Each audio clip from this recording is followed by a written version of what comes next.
একটি শান্ত গ্রাম, চারিদিকে গাছপালা, চারিদিকে কুয়াশায় ভরা, আর তার সঙ্গে রয়েছে পুরনো একটা বট গাছ।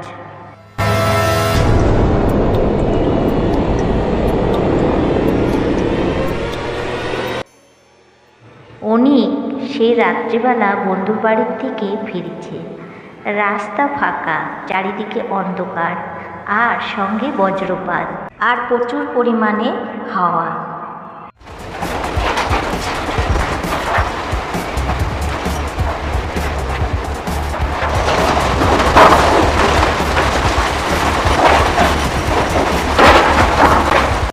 অনিক দেখতে পেল দূর থেকে একটা বটগাছের নিচে সাদা কাপড় পরে একটা ছায়া রয়েছে। অনিক এই দৃশ্য দেখে অবাক হয়ে তাকিয়ে থাকে, কিন্তু সেই ছায়াটা অদৃশ্য হয়ে যায়।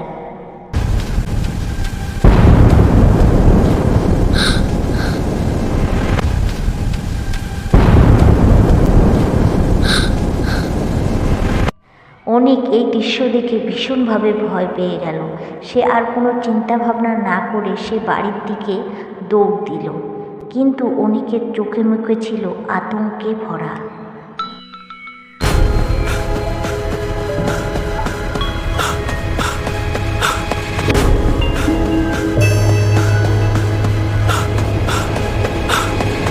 সে এতটাই ভয় পেয়েছে, বাড়ি এসে সে দরজা বন্ধ করে শ্বাস নিতে থাকে, কারণ তার শ্বাস একদমই প্রায় চলে গেছে।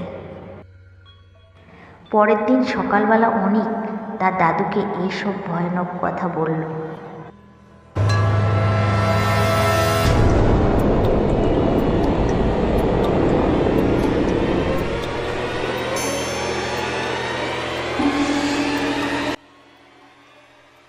অনিকের মুখে এইসব কথা শুনে দাদু গল্প শুরু করলো। অনেক বছর আগে ওই বটগাছটার তলায় একজন মারা যায়।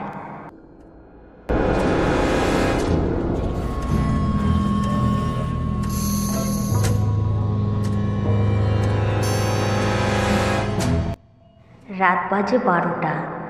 অনিক এবার সাহস করে আবার ওই বটগাছটার তলায় যায়। চারিদিকে বটগাছের কুয়াশায় ভরা।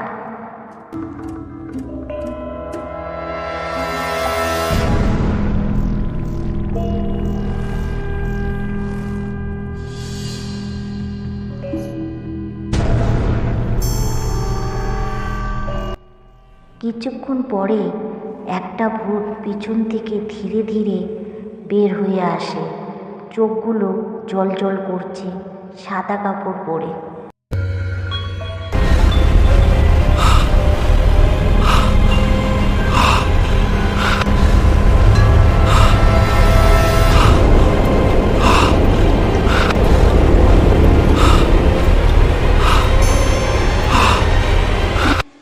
ভূতটি ধীরে ধীরে অনিকের কাছে এগিয়ে এলো, আর সেই ভয়ঙ্কর গলায় বলল, এবার তুই আবারও এলি?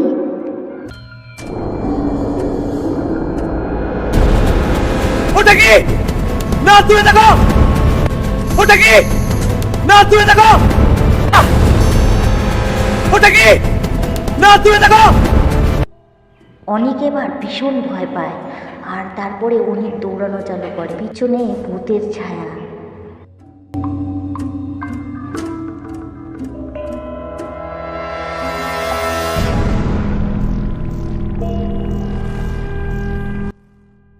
পরের দিন সকালে অনিক আবার সেই গাছের তলায় গেল, আর সেখানে একটা পাথরের মধ্যে লেখা আছে, হরিদাস 1995।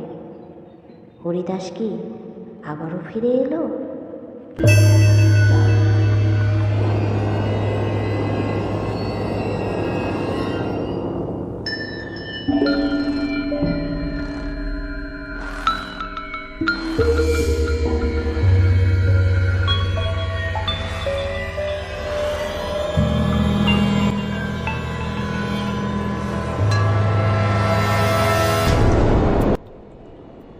তো বন্ধুরা, গল্পটা এখানে শেষ করলাম।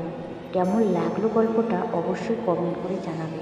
আর ভালো লাগলে আমার চ্যানেলকে সাবস্ক্রাইব করে দিয়ে পাশে থাকার অনুরোধ রইল। আর যে সকল বন্ধুরা এই কাজটা করে রেখেছো তাদের জানাই মন থেকে অনেক ভালোবাসা। আবারও দেখা হবে নেক্সট ভিডিওতে। সবাই ভালো থাকবে, সুস্থ থাকবে।